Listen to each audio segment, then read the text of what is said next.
favor? Amend the policy. Good evening, ladies and gentlemen. Welcome to Thorold City Council. We're getting a little ahead of ourselves here. Anyways, I'd like to call this meeting to order, and I'll call for the adoptions of the agendas. Councilor Ugolini. Through you, Mr. Mayor, moved by myself, seconded by Councilor Neal, that Council adopt the agendas for the meeting of April 17th, 2018, and any and all revisions published April 17th, 2018. I have Councilor Longo, who wants to make a revision to the agenda. Thank you, Mr. Mayor. I'd like to amend the motion to adopt the agenda to add a statement by myself during councilors' statements regarding a time-sensitive matter. Okay. And Councilor Whalen, you as well? Thank you, Mr. Mayor. I'd like to add an amendment to the agenda in camera that we confirm another unidentified person, please. Yes. So noted. Yeah. I'll call a question. All those in favor? Opposed? That's carried. I'll move right into the mayor's report, and it's very brief. I'm pleased to share that the Niagara region has agreed to support the City of Thorold's report request additional funding from the Ministry of Municipal Affairs to assist with the influx of students residing in the City of Thorold. The city is seeking additional funding from the province to ensure student safety is being met without applying undue pressure on the tax levy, which includes the hiring of additional bylaw enforcement and support staff. I'd like to thank our CEO, Manoj Delwadia, for all his efforts on this file. Thanks, Manoj. Next, join the City of Thorold and the Village Church this Saturday, April 21st, to take part in this year's community cleanup as we recognize Earth Day. Participants are asked to meet at the Thorold Public Library at 9:30 a.m. to register. Training and supplies will be provided at that time. And that concludes my report. And we do not have any regional council report tonight. And I'll call for the adoption of the minutes, regular council meeting minutes of April 3rd, 2018. Councilor Wilson. Thank you, Mr. Mayor. Moved by myself, seconded by Councilor Ugolini, that the regular council meeting minutes of April 3rd, 2018 be hereby adopted. All those in favor? Opposed? That's carried. General Committee meeting minutes of April 3rd, 2018. Councilor Hanley. Thank you, Mr. Mayor. Moved by myself, seconded by Councilor Sharon, that the General Committee meetings minutes of April 3rd, 2018 be hereby adopted. Thank you, Councilor. Items for discussion? Seeing none, I'll call a question. All those in favor? Opposed? That's carried. Are there any declarations of interest, conflicts of interest? Seeing none, I'll move into our public meetings.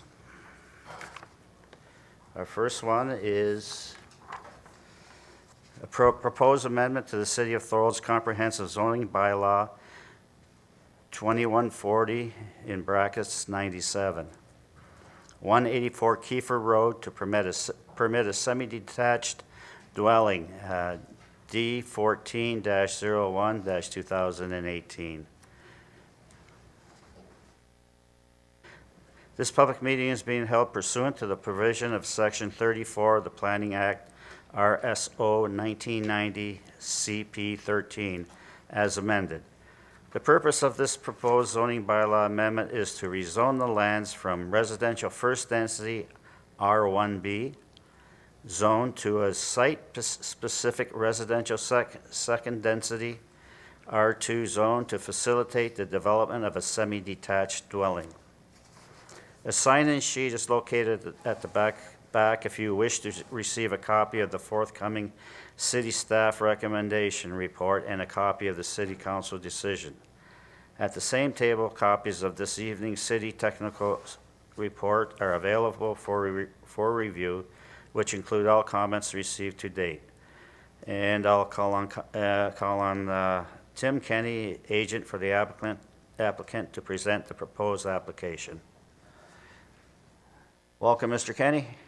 Thank you, Mr. Mayor. Members of council, I'm here this evening representing Terry St. Amand, who's the property owner at 184 Kiefer Road in the city of Thorold. Over the past few months, we've been working with city staff to try finding a better utilization of the lands at 184 Kiefer Road. What we've come up with is a plan to rezone the property from R1B residential to residential second density in R2 zone. This lot, which was one of the first lots created in Confederation Heights and built on in Confederation Heights, is a very large lot. It's 720 square meters. For the imperialists, that's like 7,761 square feet. So, you know, if an average length of a lot is 100 feet deep, say, you're dealing with a lot that would be 77 feet of frontage if it was square. So it's a really big lot. We did a number of plans that we presented to the city. Some included severing the lot, creating 2 lots, some townhouses. In the end, it was determined that the best use for the lot would be to add on to the back of the house, face an ivy, and make the house a semi-detached dwelling. So that's what we've applied for here. And we feel that the application can be supported because it meets most of the, or all of these city, regional, and provincial planning policies. For example, under the provincial policy statement, it says that we should be promoting efficient use of land and the management of land and infrastructure for greater utilization. We should be focusing on built-up areas and revitalize and regenerate these areas.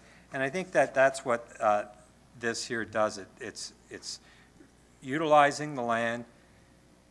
Built form is a lot more compact than what's there now.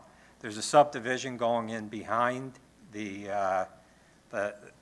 lot. That's the new subdivision that is going through the planning process right now. The densities in that subdivision are much higher than the densities out on Kiefer and along Kiefer that back onto it. So we see this as a transition as you go down Ivy. The lot facing Ivy will have a new facade which will face Ivy, and the front unit will face Kiefer Road. We've done this before in other places around the city. For example, at the Holy Rosary redevelopment, you have a house that faces Sullivan Avenue and one that faces Colburn. And it's better utilization of the lot, especially for large lots on the corner. Now, you know, we know around the city that large lots can end up with a lot different types of redevelopment on them. And for example, we could, on this particular lot, the owner could have expanded the house by almost twice the size in terms of an addition on the house and created one of these monster houses that we're seeing going in and around our community, which I don't think is really what we want from a redevelopment perspective. At least that's not what the neighbors want. We see this as fitting into the general surrounding area with keeping the neighborhood character in mind and providing for a redevelopment of underutilized lot. So, Mr. Mayor, I'm not going to run through the report. I think that the planning staff will, through their report, reflect our view that it is consistent with the local, regional, and provincial policies, and that this type of intensification is much more desirable than some of the intensification which we've seen take place around our city and especially in St. Catharines. Mr. Mayor, if there's any questions, I'd be willing to answer them. Not, Thank you, for Mr. the Kenny. opportunity. Are there any questions for our presenter? Councilor Longo? Mr. Mayor, to Mr. Kenny. Mr. Kenny, just wondering, you mentioned you don't want to build one of these monster homes. Can you give us an idea on the number of bedrooms that would be in this new home? It'd be a three-bedroom house. Three-bedroom, standard house that fits in the Standard house. neighborhood? I think if we take a look on the page 2 of the planning report, it outlines the area, which would be 97 square meters. Okay, So when we go into feet again, that's 1,000 square feet. okay. That's the only question I have. And as part of the planning process, we have provided some drawings to planning staff to show them how it would fit on the lot and how it would look from an elevation point of view.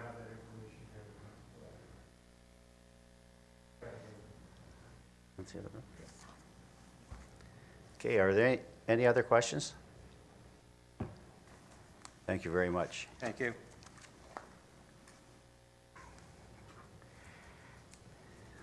Okay. I'll now call on Denise Landry, Senior Planner, to highlight the technical report and department/agency comments. Thank you. Thank you, Mr. Mayor. Staff will assess the application based on provincial, regional, and local policies, and will consider all comments received through a future recommendation report. Detailed information, including the specific policies the application will be assessed against, are included in the technical report that is available on the city's website and at the back of the room. Thank you. Okay, thank you. Are there any questions to of our planner? Seeing none, now I'll call for public input.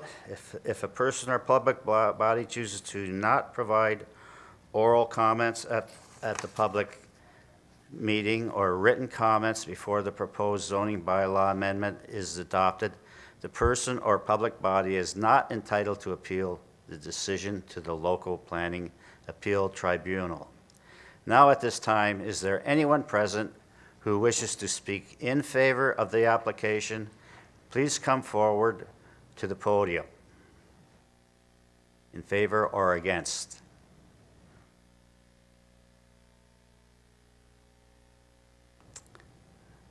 There are no speakers. This fulfills the requirement of the Planning Act RSO 1990 CP 13 pursuant to Section 34. The city's general committee will consider staff's recommendation report, which will be subsequently considered by City Council at a future date.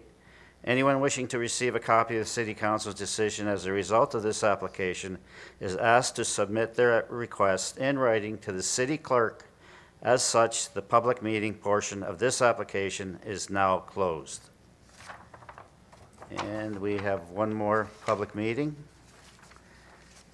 And this is a proposed amendment to the city zoning comprehensive zoning bylaw 2140 97, 25 and 25 and a half Metcalf Street to permit a street townhouse dwelling, D14-02-2018. This public meeting is being held pursuant to the provision of Section 34 of the Planning Act, RSO 1990 CP 13, as amended.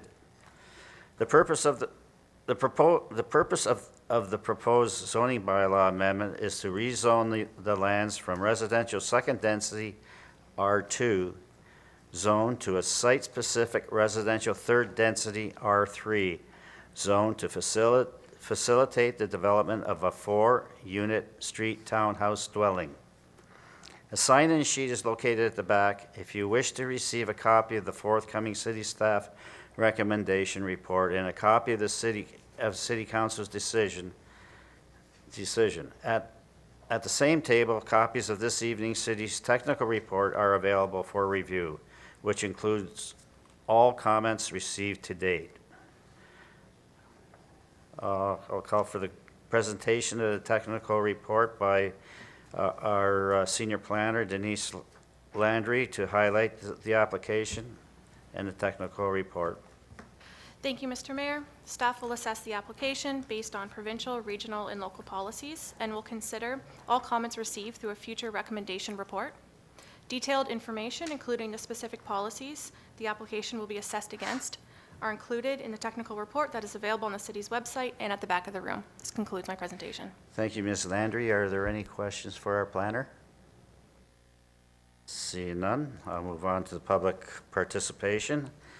If a person or public body chooses to not provide oral comments at the public meeting or written comments before the proposed zoning bylaw amendment is adopted, the person or public body is not entitled to appeal the decision to the local planning appeal tribunal. Now at this time, is there anyone present who wishes to speak in favor of the application? Please come forward to the podium.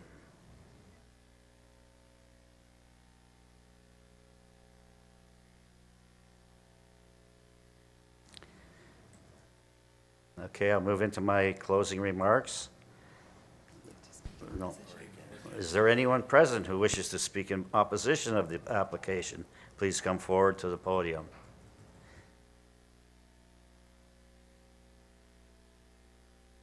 Please state your name, sir. Oh, Angelo DeVita? Yeah, can you come to the podium, please? The so-called property, they're right behind me in my yard, like in the back behind me.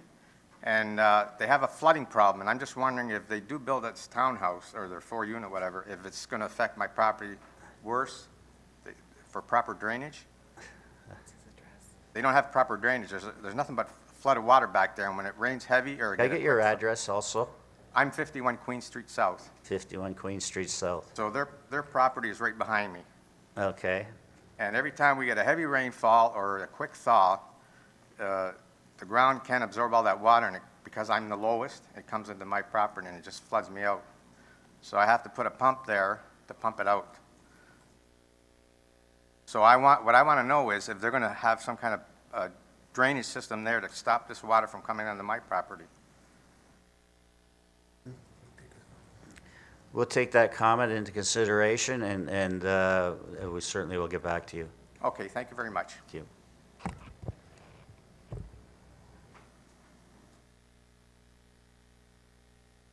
Please state your name and your address, sir. My name is Frank Madalena. It's 75 Richmond Street, Thorold, Ontario. I'm not speaking against that. I'd like to speak to the question posed by the previous gentleman at 51 Queen Street, if I may. Yeah, by all means. Okay. With regards to the drainage problem, the issue is we both have the same problem. Our properties do tend to flood in heavy rain, and what's happened over the years is I believe they would be the south side on Queen Street. The 3 properties before Mr. Demita's have built up their backyards to the point where everything drains or to him or to me at 25 Metcalf. Obviously, it's an issue that has to be addressed. We will have sufficient drainage. We're going to have elevations dealt with, but clearly our backyard is sunk at 25 Metcalf, so we have literally an ice rink in the winter and a swimming pool in the summer after a good rain. I don't know that it would drain down to his if he's lower than us, but I'm sure the neighbor behind him on Queen Street, I don't know I'm not 100% sure which address is 51 Queen. However, if the 3 properties that abut the side of our property, they've all raised their properties up or built up the ground level, that's causing the flooding. Obviously, when we do build, we're going to have to deal with it, because otherwise we're going to have not just flood in the backyard, it's going to go in the house. It's got to be graded properly, and it will be dealt with when we build. Okay, again, we'll take that into consideration as time goes by. Is there anybody else who would like to speak in opposition to this development? Seeing none, I'll move to my final report. My closing remarks, that is. This fulfills the requirements of the Planning Act RSO 1990 CP 13 pursuant to Section 34. The city's general committee will consider staff's recommendation report, which will be subsequently considered by city council at a future date. Anyone wishing to receive a copy of city council's decision as a result of this application is asked to submit their request in writing to the city clerk. As such, this public meeting portion of this application is now closed.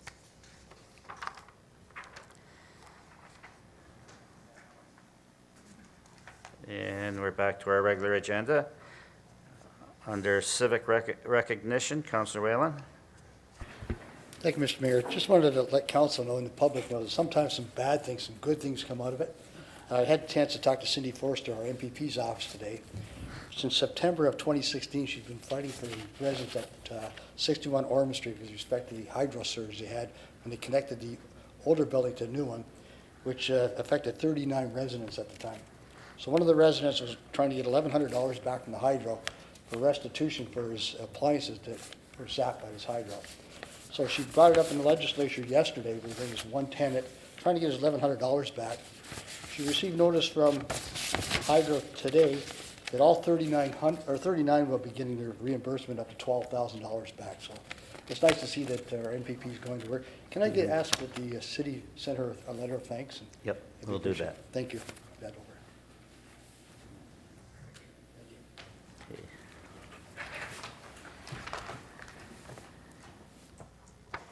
And we have no presentations. We'll move into motions for support. Motions of support. City of Thorold, Councilor Pion. Thank you, Mr. Mayor, through you. Moved by myself, seconded by Councilor Longo. Whereas the city clerk's office was notified of 2 vacancies on the Darlene Ryan Port Robinson Community Board of Management, and whereas on January 11th, 2018, a notice was placed in Niagara this week and on the City of Thorold website seeking appointments to the board. And whereas 2 applications were received and it was recommended by the Committee of Council to review applications to boards and committees on April 3rd, 2018 for approval by Thorold City Council, now therefore be it resolved that Brittany Chalmers and Clinton Sears be hereby appointed to the Darlene Ryan Port Robinson Community Center Board of Management until November 30th, 2018, and that the chair of the Darlene Ryan Port Robinson Community Center Board of Management be so advised. Are there any comments? Any other comments? Did you want to comment at all, Councillor, or? No, I think this is a great addition.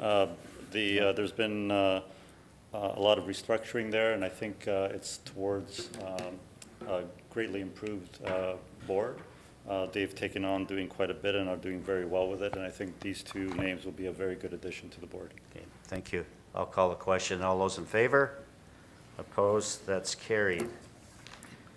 Again, motions for support, City of Thorold, and that's myself, and I'll have the clerk read out the recommendation. Should I be taking the floor, Mr. Mayor? Do you want to remove yourself from the chair? Do you want to remove yourself from the chair to put the motion on the floor? Oh, yeah. Deputy Mayor Whalen, will you take the Thank you, gavel, Mr. Mayor. please? Yeah, Mr. Mayor, can I have you present your first motion, please? Thank you. I'll have the clerk read it off. Sounds good. It's quite lengthy. So the motion on the floor is whereas municipal governments in Ontario do not have the right to approve landfill projects in their communities, but have authority for making decisions on all other types of development. And whereas this outdated policy allows private landfill operators to consult with local residents and municipal councils, but essentially ignore them. And whereas municipalities already have exclusive rights for approving casinos and nuclear waste facilities within their communities. And further, that the province has recognized the value of municipal approval for the sitting of power generation facilities. And whereas the recent report from Ontario's Environmental Commissioner has found that Ontario has a garbage problem, particularly from industrial, commercial, and institutional waste generated within the City of Toronto, where diversion rates are as low as 15%. And whereas municipalities across Ontario are quietly being identified and targeted as potential landfill sites, and whereas municipalities should be considered experts in waste management, as they are responsible for this within their own communities and often have decades' worth of in-house expertise in managing waste, recycling, and diversion programs. And whereas municipalities should have the right to approve or reject these projects and assess whether the potential economic benefits are of sufficient value to offset any negative impacts and environmental concerns. Now therefore be it resolved that the City of Thorold supports Bill 16, Respecting Municipal Authority over Landfilling Sites Act, introduced by MPP Ernie Hardman, and calls upon the Government of Ontario and all political parties to formally grant municipalities the authority to approve landfill projects in or adjacent to their communities, and further that the City of Thorold send copy of this resolution to MPP Ernie Hartman, Region of Niagara, and Erie municipalities. Thank you, Mr. Mayor. I just have a quick comment, whereas is what caught me, stood out at me. Whereas the outdated policy allows private landfill operators to consult with local residents and municipal councils, but essentially ignore them. So that's the one thing that caught me the most. But throughout the whole dialogue here, I felt that somewhere along the line, if a landfill site is approved in and around Thorold, I think we should have some kind of say. Thank you. Is there any discussion or comments on the motion? Councillor Sharon. Thank you, Mr. Deputy Mayor. This is a really important issue. It's an extremely important issue when you look across especially the rural areas of our province. You will see signs as you drive through the rural areas, and they say no quarries, no landfill. Because usually a quarry comes first and a landfill follows it immediately after. Because they dig the hole out and then they start filling it back up. There's no question that if you look at the paper in the last little while, the number of problems directly related to recycling is becoming an enormous issue. We are doing a terrible job of recycling appropriately. We are contaminating the recycling, and a lot of it's going directly to landfill because it's contaminated. Where it should be diverted, 15% in Toronto is a ridiculous number. We need to make sure that we have a choice about whether or not we want it in our own community, and that means every community in the province of Ontario, not just the City of Thorold. So I think this is an excellent motion, and we need to support it, I think unanimously in this venue to make sure that they understand that we are very serious about this. We don't want to see signs up all around our community saying no more landfills, no more this, no more that. We need to have at least some say in what's going to happen. Thank you. Thank you, Councillor Sharon. Is there any comments or further discussion? Being said none, I'll put to a vote. All in favor? Opposed? Passed unanimously. And Mayor Lucian, you have another motion. Yep. Thank you. Thank you, Mr. Deputy Mayor. Moved by myself, seconded by Councillor Iugalini, that the correspondence received from the City of Hamilton at its council meeting of February 28, 2018, requesting school boards that make decisions to close schools must offer the property to the local municipality for $1, be received and supported. Thank you, Mr. Lucian. Are there any comments or discussion? Councillor Neal. Thank you very much, Mr. Deputy Mayor. It's great. This is fantastic. And of course, we're having 2 schools closing into one over the next little while. So I think it's apropos. But where is this heading? It doesn't say where it's going. This is supporting it. Yeah, but where, is it in AMO, and AMO's going to be presenting it to the provincial government, or, and then through Right now, it's the City of Hamilton, and I would assume that the City of Hamilton would be proposing it to AMO, at the AMO conference. I would like to make sure that that is happening, and it's not just going to sit here. City Manager? Through you, Mr. Mayor, I think, the original letter has been addressed to the AMO and also Rural Ontario Municipal Association. the city of Hamilton's. Thank you. Any further discussion or comments? Councilor Longo? One more comment. Sure. I would like to support it, the area municipalities for support. Sounds good. Councilor Longo? Thank you. Although it's a very commendable motion to put forward, I do have a bit of a problem with it. Obviously, I'd love to see school board land come into the hands of the community so we could use it for certain internal projects, but I have a real hard time here making an arbitrary decision that affects other institutions, other public institutions' budgets. So it may sound great, but we have to realize these school boards have budgets and boards that they have to be accountable to. And I think we need to look at, if the tables were turned and a school board came to us and said, we need land for a new school, we'd love the city to give us free land. Would we be as willing to do that? And again, I think it's a commendable and noble gesture, but I'm just not sure how fair it is to school boards. And that's just a comment I'd like to make. Thank you. Councilor Pion? Thank you. Yeah, I understand that. My view, though, is a little different. The school board properties, they are in a sense separate, but the money that they have acquired, the resources and capital over time, has come from the taxpayer. So in a sense, you could argue that the school board property is owned by the community. It's a little different for them to ask us for free land because, again, in a sense, they got all their wealth and properties from the community taxpayer. So it's not quite the same thing. They don't generate money of their own, pretty much.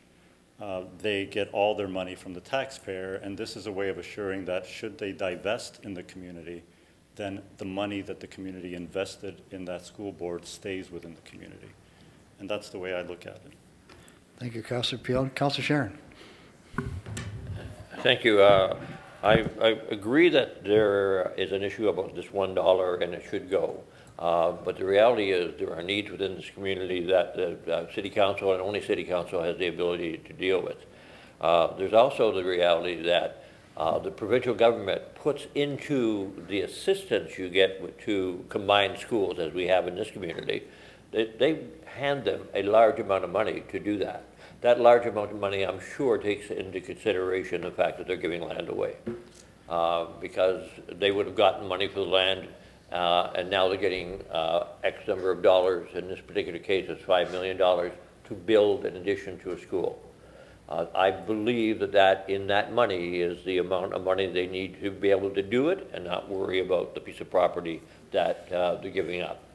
And there's no question, I'm sure if we think really hard in this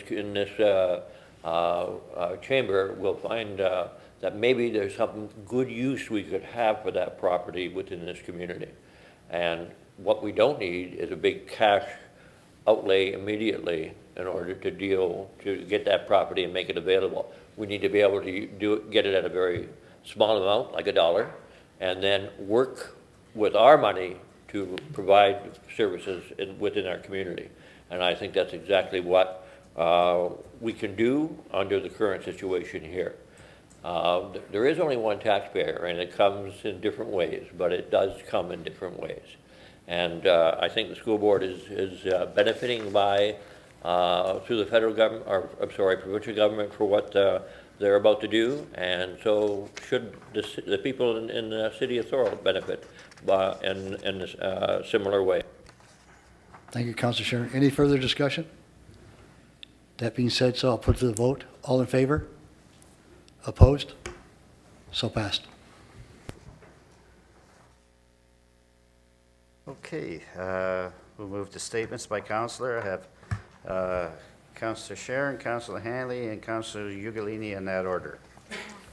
And Councilor Longo. I'm sorry. No, I'll go. Thank you, Mr. Mayor. Over the last little while, I shouldn't say that, over the last number of years, I often hear people say that our downtown core, the BIA area, needs to have this done, needs to have certain things paid for by by the city, or needs to have the BIA pay for it, and there are all kinds of questions about who does what and why. As a matter of fact, there was a very good meeting on Monday of this week where we started discussing for the city of Thorold exactly who does what and why, whether it's the BIA, whether it's the city of Thorold, and how does it work, and who pays the dollar necessary to make it all happen. So I think in order to be able to come to some really serious conclusions about exactly what we should be doing in our own community, we need to find out what other communities in the peninsula do. And I think we should be looking at communities about the same size as the city of Thorold. We don't want to look at St. Catharines, which is very large. In my mind, we don't need to, unless there are a number of BIAs in St. Catharines, and I'm not sure if there are or not. But there was a document that we worked with that I'm sure would be very helpful, and what I'm asking here is for a report to come to council so that all members of council understands exactly what the BIA is going to do, what the city of Thorold is going to do, and what their responsibilities are, obviously, from that distribution of resources. And so I'm asking through our Chief of Public Works, Director of Public Works, if we could put together a report for council, and we could look at, and I think this is a good way of dealing with it because all the different issues that are related to downtown are here. We can look and see what they're doing, and I would only add one little thing to it, and that's what's the BIA budget that they're working from in these communities. So we can compare the budget that our local BIA has compared to other places and see whether there needs to be a change in that as well. You need a second. Councillor Whalen, thank you. Speakers? I just one comment. Thanks for bringing that forward, Councillor Sharon. I just like to see a final ending to the this constant argument, and once and for all. Well, good luck. I don't know that I'm true. Okay, thank you. I'll call a question. All those in favor for a report to come to council? That's carried. I have Councillor Hanley on the Port Robinson Bridge. Thank you, Mr. Mayor. Actually, seeing that I was going to make comments in regards to Port Robinson Bridge because a lot of concerns that have been raised to me by citizens. But seeing that we're going to have the public meeting on April 23rd, I felt that it wouldn't be justified or right that I make comments as a councillor until we hear from the public first. Okay. And that a report come to council and that we can make a decision then. Okay. And so I abstained from saying anything in regards to the bridge at this time. Thank you for that, Councillor Hanley. Councillor Ugolini on the CN Rail. Through you, Mr. Mayor. I'm going to need a procedure bylaw to be waived, so I'll read that first. So I want to bring a motion on the CN Rail issue, so I need it's moved by myself, seconded by Councillor Longo, that the rules of the procedure bylaw 10.0 be waived in order to present a time-sensitive motion this evening pertaining to CN Rail. So I need that first before I can proceed with the motion. Okay, so I'm just going to call a question on rescinding the procedural bylaw. All those in favor? Opposed? That's carried. Okay, and I'll read what we have. Moved by myself, seconded by Councillor Longo, that the chief administrative officer be directed to arrange a meeting with CN Rail and Niagara Center MP Vance Badaway, Chief Administrative Officer, the Mayor, and appropriate city staff to seek the short and long-term plans of CN Rail and how they will impact the city of Thorold. That's your motion. That's the motion. Okay, speakers to the motion. Councillor Whalen, Councillor Neal. Thank you, Mr. Mayor. Can I direct the question to Councillor Ugolini? Sure. Is it respect to the shunting coming back towards Port Robinson? Is that what you're asking for? Or can you give us more details? This is bigger than that. Okay, so it's relating to making sure the interests of the city of Thorold are looked after as relating to the services of CN through Thorold. At the same time, issues like shunting and road blockages will be included in the conversation. Councillor Neal. Yes, Mr. Mayor, just following up on that, a few years ago, we tackled this question, and we thought we had it resolved, but it sounds like we're going back at it again. Port Robinson people know that shunting and it's getting a lot worse, and we're going to be talking about the bridge, but there's also a lot of other issues regarding CN in our community other than just the shunting. And so I think we need to sit down with the CN and discuss with them what they want to see happen in the future, because there are other factors. As we know, Niagara Falls is having an issue regarding them going through their particular community. And I understand that a lot of these trains come from Buffalo and stop and shunt around in Thorold and then go back to Buffalo again. So I think we definitely need to look at this and see if we can get it resolved. Thank you, Councillor. Any other speakers? Councillor Hanley? Thank you, Mr. Mayor. Just to give you a little repeat, we initiated this problem when they built the Great Wolf Lodge in Niagara Falls, and that time the shunting station was at Silvertown. And that's where this is all accumulated from and that stuff. And with the helicopter service out there, so we're dealing with a big entity. We're going to be dealing with the city of Niagara Falls in regards to this, because they don't want the shunting station there, and that's what it's basically coming down to. The easiest place to offload it was to here. But at one time, we did have an area in Thorold that we considered, because of the railroad line that goes by the former Turner Road that goes out to where South Street used to be at one time. I know that years ago it was considered that we had actually went to CN and asked them to put a line in there, because I believe we had gone out and done some measurements, and there'd be like capacity to put like a half a mile of trains there, so they weren't shunting in that area. And I know one of the problems is with the engines running. So I know we're dealing with, you got to realize, I've been on council for many years, and Mr. Mayor, you know yourself, we've gone to them, we've talked to them, we're blue in the face. At the end of the day, it's a federal entity. They've done what they wanted to. And that's what we're dealing with. So I'll give the fight again.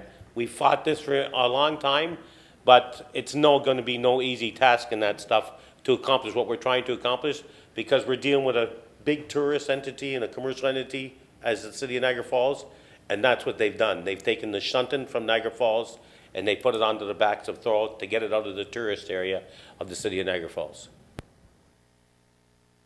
Are there any other speakers? And I'll just comment on the fact that GO Rail is probably a factor in this also, with the new rail line coming into off Bridge Street. So that's probably part of what's going on here too. Councillor Ugolini. Through you, Mr. Mayor, but we have to be proactive, have these meetings, and try and work out resolutions that benefit our city, because our interest is our taxpayers in this city. Okay, thank you. I will call a question. All those in favor? Opposed? That's unanimous. And now I have another statement by councillors. Councillor Whalen, you want to present something? Thank you, Mr. Mayor. I know to bring this with ask for a motion or a staff report back, but everybody knows or was aware that there was a graffiti artist that was arrested in Thorold back, I guess, about 2 months ago. And now things are getting rampant a little bit once more again. We had a chance to go by Schmon Parkway. That grandstand or concession stand there has been defaced big time. So I just wondered if we could either have staff go to the Crown before charges are laid and have this fellow brought back to Thorold and clean up the mess that he created. As we set an example, this fellow did, and bring it to justice. So I don't know whether we can ask for that to be included in any charges that are brought against this fellow, if it hasn't gone to trial already.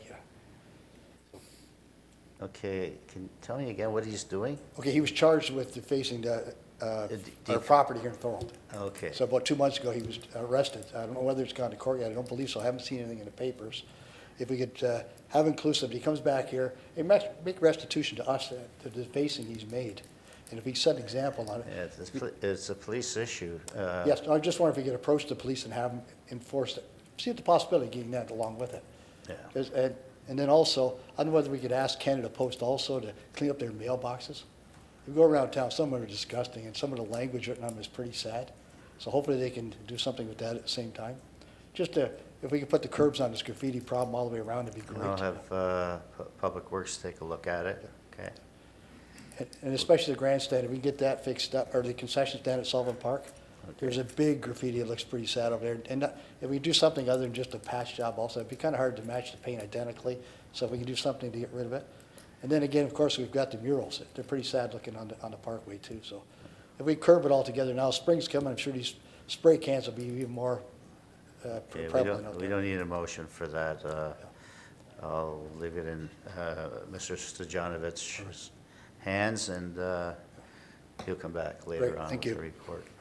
Councilor Hanley, same subject? Yes, just to comment on that. We're actually proving a person guilty, then you're innocent until proven guilty. So having that stipulation put forward, or asking that to put forward, is actually putting the horse before the cart, because the person actually hasn't been found guilty. So making that assumption is you're making the assumption that the person's already guilty. He may have been caught, but it is innocent until proven guilty. Thank you.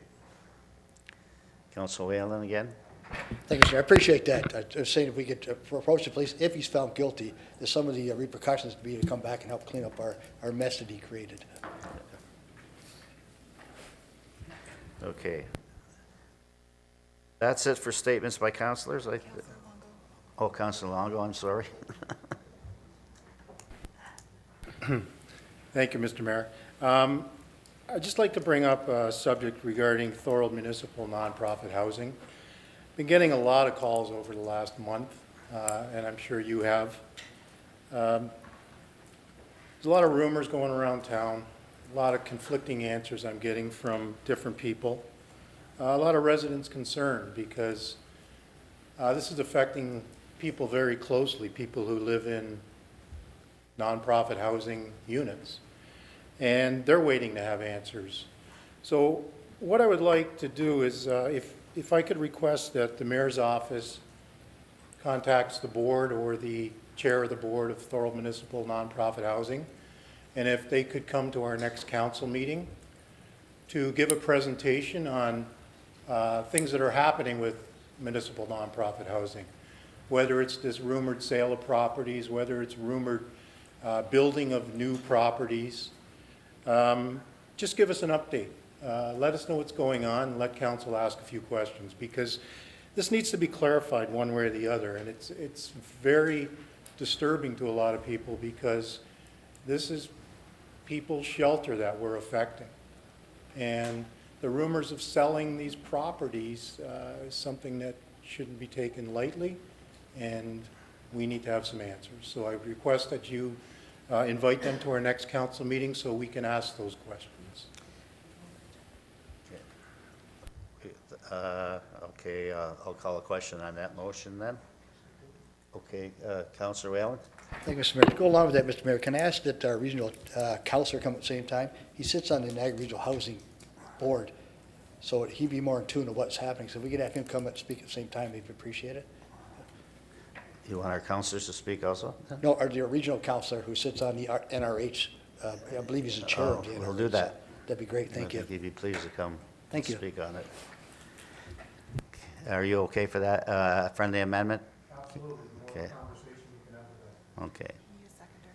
And you need a seconder. Councilor Whalen. I'll call the question. All those in favor? Opposed? That's carried. Okay, that concludes statements by councilors. Notice of motions. Is there any notice of motions for next council meeting? And then I'll move to council committee, boards, and meeting minutes. Minutes to review for information purposes. Councilor Longo. Thank you, Mr. Mayor. Moved by myself, seconded by Councilor Ugolini, that council receive and file the minutes of the committees of council, local boards as presented. All those in favor? Opposed? That's carried. And before I resolve into general committee, do you want to take a break? 5-minute break? Or continue? Continue?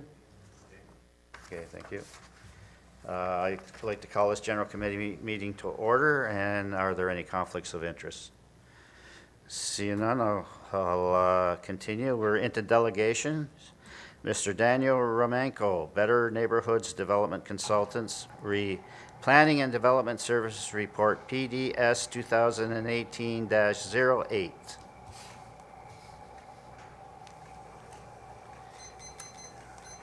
Welcome, Mr. Romanko. Please speak right into the microphone. Thank you, Mr. Mayor, members of council. I do have a PowerPoint presentation I'd like to show Okay. as soon as this fires up. Purpose of speaking to you this evening is just really to recap on the progress we've made through this application process.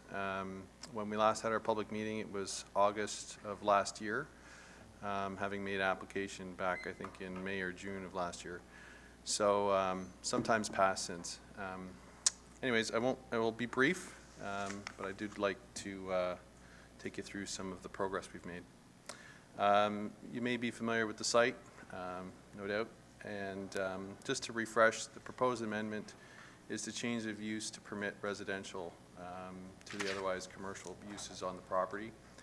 There's no proposed changes to the site or the building exterior, and the potential renovation of the hotel suites for residential purposes would be 317 beds.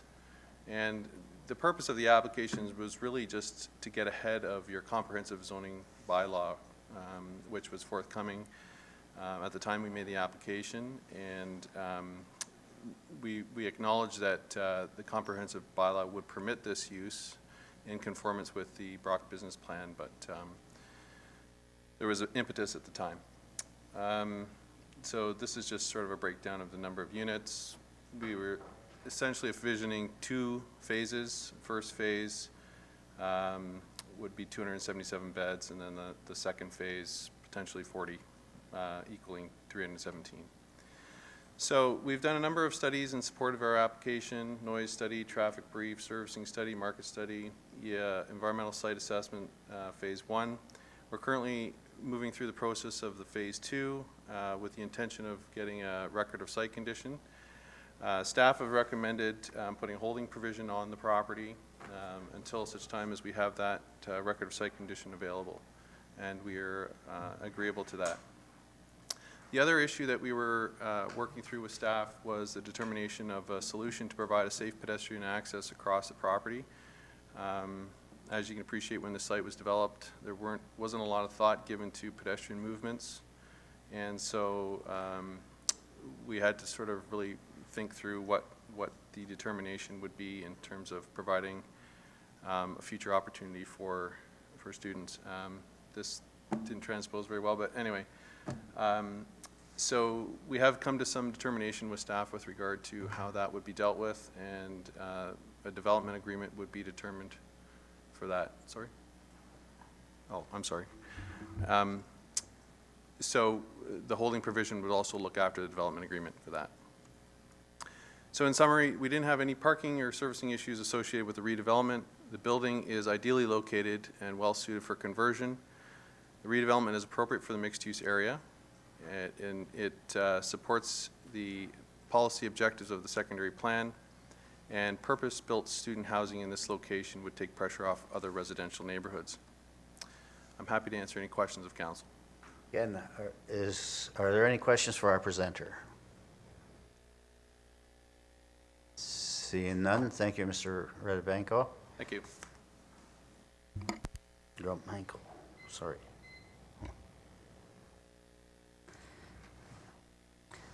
Okay, I will call for reports to be brought forward from consent. I need a motion to move reports on consent. Councillor Ugolini? Okay, are there any items that any councillors would like polled to speak to in the consent items? Seeing none, I'll call a question on all consent items. All those in favor? Opposed? That's carried. Okay.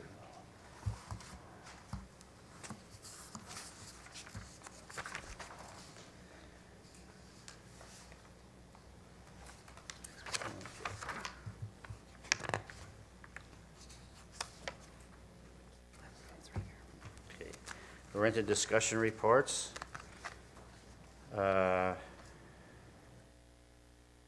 PWS, what I'll do, because Mr. Romanko's here, I'll ask that for that item to move forward, which is PDS 2018-08. Have that report move forward. Okay, I have a mover for that. Counselor Neal? So All moved. those in favor? Opposed? That's carried.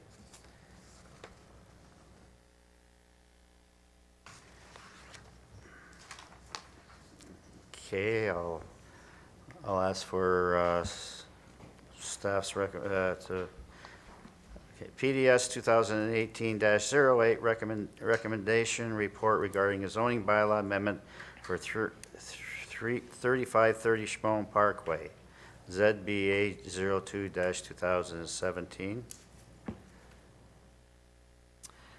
Thank you, Mr. Mayor. The recommendations of the report are as follows. That Director of Planning and Development Services report, PDS 2018-08, be approved as presented.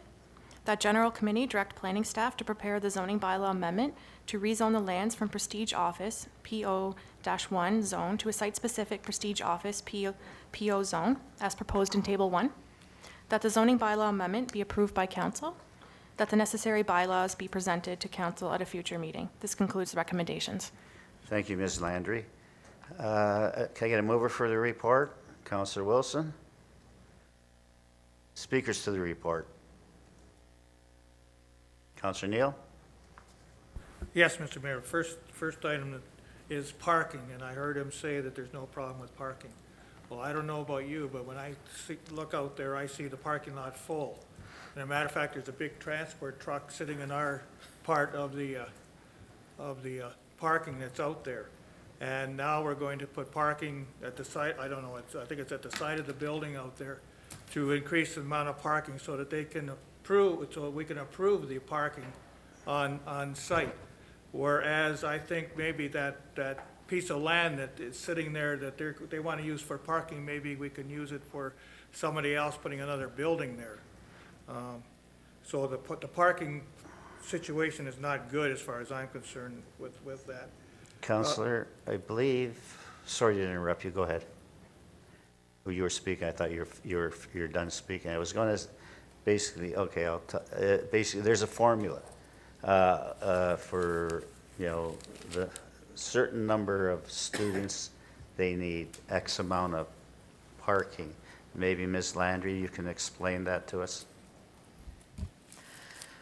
Through the mayor, so staff has recommended a parking requirement similar to the loft buildings, all the loft buildings that have been built, as well as the proposed loft buildings across the street. In terms of this property, the amount of parking on the actual 4 Points property is in the 60s. The property does have an easement over the main parking out front here that allows for parking on that property. So based on the easement for parking, staff has determined that there is enough parking to meet our proposed requirement that's outlined in the report. Oh, I understand that. But from my point of view, I don't think we have enough parking out there. Another thing that's happening in this area, this is the only hotel next to Brock and in this area. And I know the Canada Summer Games are coming in 2021, and right across the street, and there's going to be a lot more people here, and the university itself is expanding. They had more students here this year than any other year wanting to come to Brock University. And we have no hotel or motel close for people to stay at. So that's another comment that I would like to put in the record, that we don't have enough accommodations, and by doing what we're doing and putting this into a student housing project, I don't think that should be. What about the staff? We're talking about expanding and growing and putting more jobs out there, and I don't know what's going to happen with all the people that are working there now, but I presume that they're not all going to be working there because there won't be a need for staff. Maybe a question through you, Mr. Chair, to the planner. What about the workers that are working there right now? Through the mayor, so the policies in the official plan designate this area as a mixed-use area. All the policies within our plan do support the conversion of this use.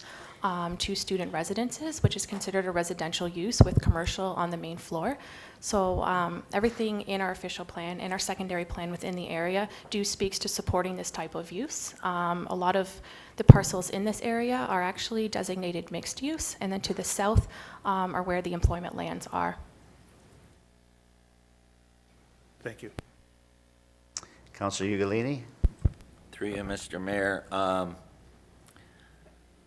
I think that the student housing issue, like building more student housing, we've already addressed by approving another bunch of lofts units across the street.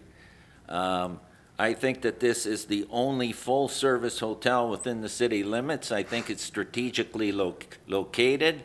I think with what's going on at Brock University and the surrounding area, that this is a very viable operation if they have to change their business model and get away from suites and build hotel rooms. I think that this is a viable operation. I cannot personally support converting this into a student residence, and I think it's not a good thing for our city. So I will not be supporting this. Councillor Whalen? Thank you, Mr. Mayor. In discussion with the developer, can I have a question through our staff? Apparently, from what I understand, is that the cost would be quite expensive, prohibitive, to bring it up to the 4-point standard. Is that the case? I believe that's why they're anticipating going this route. Through the mayor, through conversations with the consultant, that is my understanding as well. So that being the case, what would happen if we oppose this? Would it just set derelict if they couldn't afford to bring it up to standards? Or I guess it's kind of hard to guesstimate, but I hate to see a derelict building sitting at the back of our parking lot. I can see where the other two councilors are coming from. It'd be a shame to lose it, but if it's not operational, it's another concern that we should have. So thank you. Mr. Duwadia, did you want to comment on that? Thank you, Mr. Mayor. If council decide not to support this, they can certainly go to the tribunal. Thank you. Councillor Pion? Thank you, Mr. Mayor. Yeah, I mean, I see the point of the other councillors who are opposed for the reasons of getting rid of a hotel. I agree it's the only one. It would be good to have it and the jobs that are there. But we seem to be discussing this as if it's our choice whether or not that hotel remains operational or not. Councillor Whalen just made a very good point. If we oppose it, they may just decide to go out of business anyway. So it's not really, we should be discussing whether or not the student development is a good thing in and of itself. In other words, do we want to see is a student development there? Is it a good thing for the neighborhood? Is it in keeping with the neighborhood? It seems to me like it is. It's not really our discussion to discuss whether or not the hotel should close or remain open. Because that is something of a business decision that they have to make. And according to what Councillor Whalen just said, it seems, and what our staff said, it seems like they may not be viable, in which case then Councillor Whalen's point is very good. Do we want to see a brand new student housing, or do we want to see a building that who knows what will become of it? So I realize it's not ideal, but it's in keeping with the local area. It meets all the criteria of regulations and building guidelines and so on, and intensification guidelines. And as was just mentioned by our CEO, it could be, if we oppose it, it could just end up being overturned anyway if it meets all the guidelines. There's no reason I can think of legally that it should be opposed, and aside from that, should it be developed? I think more student residence here is in keeping with the neighborhood, and I don't see why it should not be supported. Councillor Hanley? Well, myself, I'm a little confused because in the Thorold News in February, if you may remember reading, that the general manager at the time, and it's stated here, I'm going to read it, is that last year rumors were swirling around Niagara that the only large hotel in Thorold would be closing. Those rumors even permeated Thorold City Hall, where councillors expressed concern about losing the major facility. Their concerns are amplified by the fact rumors insisted the facility would be turned into more student housing. So Acha, I'm not sure if that's the pronouncing name, has stated that all Starwood properties have been sold to the Marriott hotels. There are about 9 or 10 chains involved, including the 4 Points, he said. The 4 Points is now a franchise operation under the Marriott brand. And he said it's extremely good news. Not only will we be staying here, but the owner is investing $4 million in renovations. So we got a proposal here by a proponent saying that they're going to turn it into 300 and some odd student residents. And 60 days ago, we got an article in the Thorold News stating that the gentleman who's running the facility right now is saying that it's not going anywhere. So is it going to be student residents? Are they going to invest $4 million? Because I bring it up because the question was posed that if they don't invest, is it going to sit idle? Well, from what I read, they're going to invest $4 million and they're going to keep it as a hotel or as a thing. And he said that he's been at the hotel for 6 years and rumors of the hotel stairs are common in the business. And he said that people had even left the business because of it. But as far as he's concerned, it's staying a hotel as it is today. So do we got one guy playing the field that he's going to sell it in order to get more money off the guy who's saying that they're going to buy it? Or is it a cat and mouse game here? It's developer pitting against investment, you know? So I'm confused as a counselor when I read an article and then I get a proposal in front of me. So I'm going to wait and see what the cards play out and see what hand is played at the end of the game, if it's a winning hand or a losing hand. Councillor Pion. Yeah, actually, I'll pass for now. Thank you. Any other speakers? Councillor Whalen? Thank you, Mr. Mayor. Thanks, Councilor Hanley, for bringing that forward. As a matter of fact, at the Greater Thorold Business Council meeting after 5, I believe it was in February, the new staff for the Marriott were there introducing themselves. So it'd be nice to get some clarification just what's going on. Yeah. Thank you. Councillor Wilson, then Councillor Sharon. Thank you, Mr. Mayor. I'm going to support this primarily based on the fact that we have problems with student housing. There's still a lot of problems in Confederation Heights with student housing, and these units over here are full. So having an extra 300 and some odd units available for students, to me, is a good thing. Come summertime, I know Brock University rents out the rooms that they have in their dormitories for as motel rooms, like for the Canada Summer Games and that type of thing. So to me, this is an ideal thing, and if that's what they want to do with the land or the building, then it's perfect. Thank you. I have Councillor Sharon. Well, Mr. Mayor, I was going to say let's defer it until we find out which story is true. Put the motion on the floor. Or I'll ask Mr. Romanko to come up and he wants to make a statement here before deferral. Thank you, Mr. Mayor. Just as a point of clarity, while this application does permit the residential land use, it in no way is insinuating that it's going to happen tomorrow. I did speak to the owner regarding this, and I think the rumors that you hear about the investment with regard to the parent company are true, that they are looking to reinvest and continue on with the hotel business in the short term.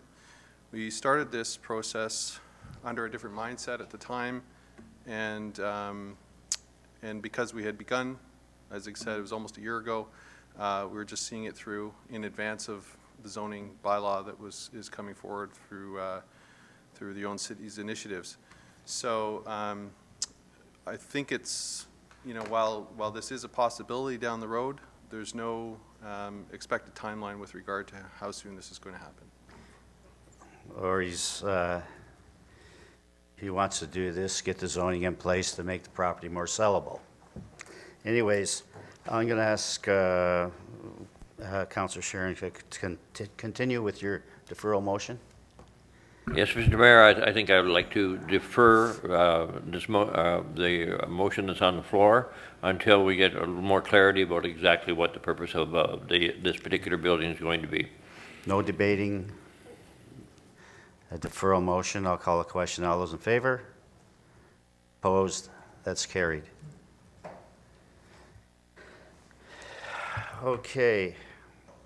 Move back to the top of the agenda.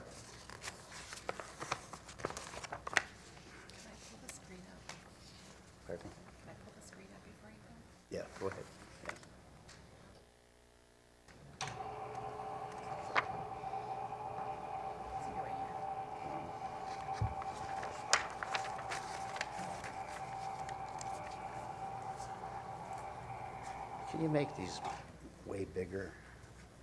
These titles, for everything way bigger. Okay, we're back into discussion reports. PWCS 2018-07, rodent control. That council directs staff to implement a rodent control and wildlife control requirement to demolition permits. And I'll ask Mr. Stojanovic to highlight the report. Thank you, Mr. Mayor. City Council has requested that staff investigate what options there are for rodent and wildlife control. As such, staff have reviewed a number of different municipalities and canvassed them for what programs they offer in terms of rodent and wildlife control. Staff have also identified just the number of calls that our folks at the Public Works Yard have taken over the last year or so. And we've also looked at what our internal programs are currently with respect to rat sewer baiting. In review of all of the information that we've looked at, we're looking at ourselves actually as fairly proactively in terms of the sewer rat baiting program. The recommendations of we've received from contacting a pest control company is actually that we look at implementing wildlife and rodent controls at the source of demolitions. And this speaks very poignantly at where some of the calls have come from. And some of the calls have been very significant in terms of where we've received in Thorold South, for example, the demolition that's occurring there and the calls that we've received in regards to rodents at that location. So staff have made a recommendation that we look at an innovative approach to dealing with rodents and wildlife, really at the source of where much of the issues are coming from, and so that we've recommended that council direct staff to implement rodent and wildlife control requirements to demolition permits. Okay, thank you. Can I get a mover for the report? Councilor Longo. Speakers to the report. Councilor Pion. Thank you, through you, Mr. Councilor Mayor. Whalen, Councilor Ugolini. I think it's a good idea to rid a building of rodents before demolition. The way this reads, I'm not quite clear. Does the person or company that is doing the demolition have to first show that they've called in a pest control expert before they get the permit, or do they get the permit under the promise of getting a pest control expert? So through the mayor, the intent here is that there would be a requirement in order to receive the permit. There would be a number of conditions that go along with the demolition permit, and one of the conditions then that would be added to that demolition permit with that wildlife control measures would have to have been implemented, and there would have to be some level of proof provided to our building official folks to ensure that that occurred. Okay, so they have to prove that they've made some effort. I realize they may not be 100% successful, but they have to prove they made some effort before they get the permit. Through the mayor, yes, that's correct. And also, the original intent of this was to speak about rodents and skunk, but it says wildlife here. Is it just open season on any wildlife, or is it? we use the general term wildlife, understanding that we were looking at skunks in particular here. Okay. But it has to really do with dealing with skunks, but in a broader context, dealing with rodents and wildlife that are coming from what we're seeing as primarily out of demolitions that are occurring throughout the city as lands are developed and redeveloped in some cases. And just last question, is the pest control within the building, or does it have to apply to outside property as well? Just the building, inside the building being demolished? Through the mayor, that's correct. Okay, thank you. Councilor Whalen? Thank you, Mr. Mayor. Great idea. Question through to George. George, can this be implemented a little bit further to say the type of dumpsters and location that they're situated at commercial properties? Maybe some plazas and so on and restaurants that have dumpsters out back. And I think at one time they were putting plastic ones out and they were getting eaten into as opposed to the metal ones. Can this be elaborated a little bit further in a different context or to go along with it? It's a great idea, but something like that might be of help also. Through the mayor, the original intent here was looking at where the focus of the calls and complaints have been coming from. And we've identified that the primary source has been from, as we've mentioned here tonight, from some of these facilities and locations where there's demolitions occurring. But that being said, we certainly could look at expanding the approach and looking at commercial facilities. But what I think we would need to do is do a little bit more homework here and just look at what types of receptacles are being used, which are acceptable from a building standards perspective and which are perhaps not. And really we need to look at that a bit further and come back to you with a little bit more information for guidance on that. Thank you. So, Mr. Mayor, if I can leave that with staff, it'd be appreciated. Pardon me? Say that If I can again? leave that with staff, that principle, it'd be appreciated. Yeah. Thank you. And I have Councilor Ugolini. Through you, Mr. Mayor, to the Director of Public Works and Community Services, I want to thank you for the report and the quick turnaround because I was the one that brought this forward. And I think it's a good report. I think the recommendations are good. The educational aspect that we've talked about on our website, and maybe if we get instances where certain properties need some educational material that we could drop off, I think that will be another step that could go a long way in helping us move forward.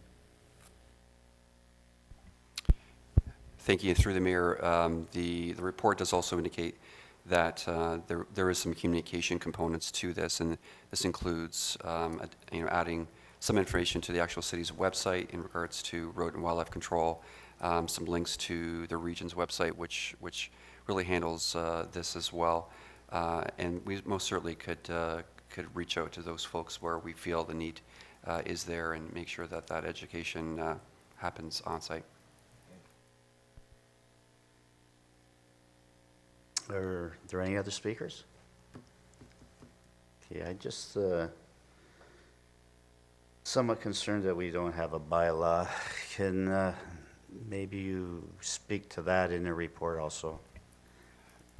Thank you, Mr. Mayor. So we most certainly can. So we could look at, and I know in reviewing the information through some of the other municipalities and how they're operating with wildlife control, the City of Hamilton has their own bylaw. I think that's the bylaw you may be referencing. And so we can look into those matters a little bit further, some of the issues for our own staff or staff limitations on. Just let us know what the best practices are for now. We will do. From other municipalities would be fine. Yep, we'll do. Okay, thank you. Okay, having said that, I'll call a question. All those in favor? Opposed? That's carried. PWCS 2018-15, purchase of a long box pickup truck, Kubota compact tractor, Kubota lawn tractor with mower deck and full-size half-ton extended cab pickup. Mr. Stojanovich. Huh? Mr. Stray. That's you. Yeah, through you, Mr. Mayor. The purchases are for the Parks Department and the Cemetery Department. So there's three elements to that. There's one for the long box, basically a dump truck, and two riding type lawnmowers. One of the elements is somewhat slightly over budget by about $1,900. So the savings of the other two pieces of equipment we're looking for basically to offset those overages through those savings. Thank you. Can I get a mover for the report? Councilor Ugolini. Speakers to report. Councilor Whalen. Thank you, Mr. Mayor. Question to you to staff. Are we just advertising in the newspaper for tenders? Is that the only format now, or are we doing anything further? Through you, Mr. Mayor, no. In fact, what we've done is actually go a step further in terms of our procurement process this year. So we're actually posting on biddingo.com as well. So Bidingo has suppliers right across Ontario and obviously across Niagara as well that can see the opportunities for tenders, bids, and opportunities with the city of Thorold. So we're reaching out very far, and in this way, we're really trying to get the lowest and best price for the purchases we're looking to make. That's pretty, it's just disturbing that we're buying two pieces of equipment here for $76,000 and we get one bid on each. Do these people not want to work? Yeah. It's pretty sad when you say you're looking for suppliers and that's all you get. But thanks for the information. Okay. Are there any other speakers? Seeing none, I'll call a question. All those in favor? Opposed? That's carried.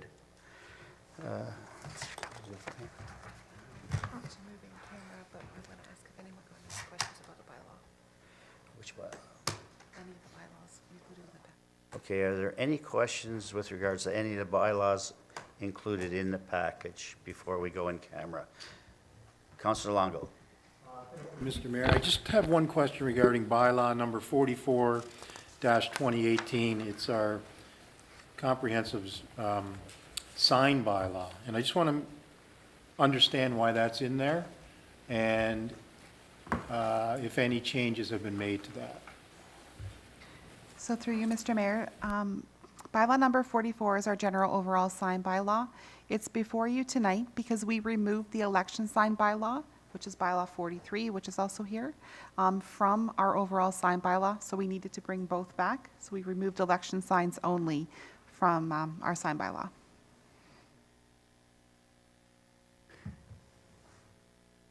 Any other bylaws Councilor would like to speak to?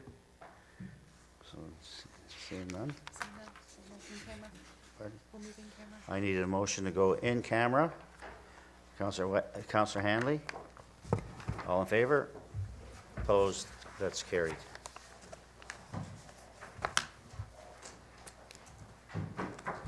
Hey, I may get sued. I might get sued for that comment I made.